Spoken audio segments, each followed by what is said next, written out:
अच्छे लोगों की कृष्ण परीक्षा बहुत लेता है, परंतु साथ नहीं छोड़ता, और बुरे लोगों को कृष्ण बहुत कुछ देता है, परंतु साथ नहीं देता। जिंदगी में दो लोगों का होना बहुत जरूरी है। एक कृष्ण जो ना लड़े फिर भी जीत पक्की कर दे, दूसरा कर्ण जो हार सामने हो फिर भी साथ ना छोड़े। तू करता वही है जो तू चाहता है, होता वही है जो मैं चाहता हूं। तू वही कर जो मैं चाहता हूं, फिर होगा वही जो तू चाहता है। रो पड़े कृष्णा ने कहा, मैं तो सबकी सुनता हूं, पर मेरा कौन सुनता है। इंसान गलत कार्य करते समय बाएं दाएं, आगे पीछे चारों तरफ देखता है, बस ऊपर देखना भूल जाता है। श्री कृष्ण कहते हैं कि जन्म लेने वाले के लिए मृत्यु उतनी ही निश्चित है जितना कि मृत होने वाले के लिए जन्म लेना। इसलिए जो अपरिहार्य है उस पर शोक मत करो। भरोसा अगर खुद पर रखो तो ताकत बन जाती है, और दूसरों पर रखो तो कमजोरी बन जाती है। आप कब सही थे इसे कोई याद नहीं रखता है, लेकिन तुम कब गलत थे इसे सब लोग याद रखते हैं। मैं किसी के भाग्य का निर्माण नहीं करता और ना ही किसी के कर्मों के फल देता हूं। मनुष्य कितना भी गोरा क्यों ना हो, परंतु उसकी परछाई सदैव काली होती है। मैं श्रेष्ठ हूं, यह आत्मविश्वास है, लेकिन सिर्फ मैं ही श्रेष्ठ हूं, यह अहंकार है। मैं सभी प्राणियों को समान रूप से देखता हूं, ना कोई मुझे कम प्रिय है ना अधिक, लेकिन जो मेरी प्रेम पूर्वक आराधना करते हैं वो मेरे भीतर रहते हैं और मैं उनके जीवन में आता हूं। तुम्हारा क्या गया जो तुम रोते हो, तुम क्या लाए थे जो तुमने खो दिया, तुमने क्या पैदा किया था जो नाश हो गया। न तुम कुछ लेकर आए, जो लिया यही से लिया, जो दिया यही पर दिया, जो लिया इसी ईश्वर से लिया, जो दिया इसी को दिया। यदि आप किसी के साथ मित्रता नहीं कर सकते हैं तो उसके साथ शत्रुता भी नहीं करना चाहिए। जो हुआ वह अच्छा हुआ, जो हो रहा है वह अच्छा हो रहा है, जो होगा वह भी अच्छा ही होगा।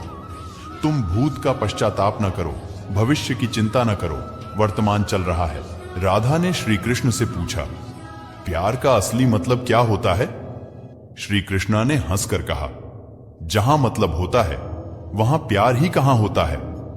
मेरे भी कई जन्म हो चुके हैं, तुम्हारे भी कई जन्म हो चुके हैं। ना तो यह मेरा आखिरी जन्म है और ना यह तुम्हारा आखिरी जन्म है।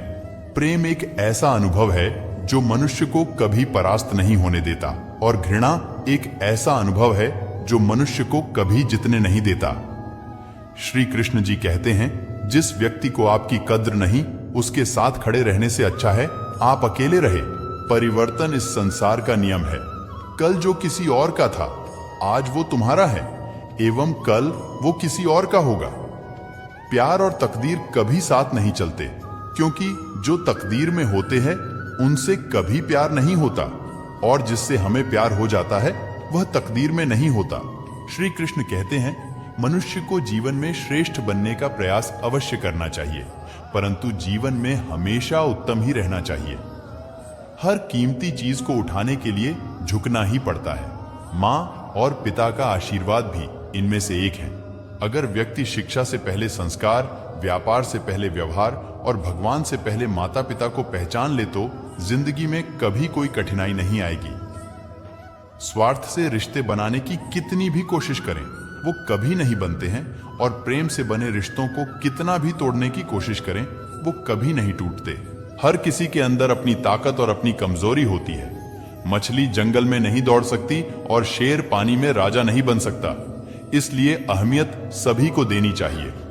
श्री कृष्ण कहते हैं, एक बार माफ करके अच्छे बन जाओ, पर दोबारा उसी इंसान पर भरोसा करके बेवकूफ कभी न बनो। कभी भी स्वयं पर घमंड मत करना। पत्थर भी भारी होकर पानी में अपना वजूद खो देता है।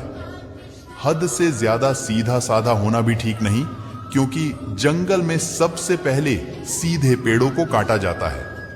अच्छी किस्मत के लोग थोड़ा भी बुरा होने पर भगवान को कोसते हैं, और बुरी किस्मत के लोग थोड़ा भी अच्छा होने भगवान का स्मरण और धन्यवाद करते हैं। कृष्ण कहते हैं, अहंकार मत कर किसी को कुछ भी देकर। क्या पता तू दे रहा है या पिछले जन्म का कर्जा चुका रहा है। जिंदगी के इस रण में खुद ही कृष्ण और खुद ही अर्जुन बनना पड़ता है। रोज अपना ही सारथी बनकर जीवन की महाभारत को लड़ना पड़ता है। अहंकार करने पर इंसान की प्रतिष्ठा, वंश, वैभव तीनों ही चले जाते हैं। जिंदगी के इस रण में खुद ही कृष्ण और खुद ही अर्जुन बनना पड़ता है। रोज अपना ही सारथी बनकर जीवन की महाभारत को लड़ना पड़ता है। क्या सदा मौन रहना उचित है? नहीं, इतिहास साक्षी है। संसार में अधिक विपदाएं इसलिए आई क्योंकि समय पड़ने पर मनुष्य उसका विरोध नहीं कर पाया। जब मनुष्य को अपने धर्म पर अहंकार हो जाता है तब उसके हाथों अधर्म होने लगता है। यह सच बात है कि भूल करके इंसान कुछ सीखता है, परंतु इसका यह मतलब नहीं कि वह जीवन भर भूल करता रहे और कहे कि हम सीख रहे हैं।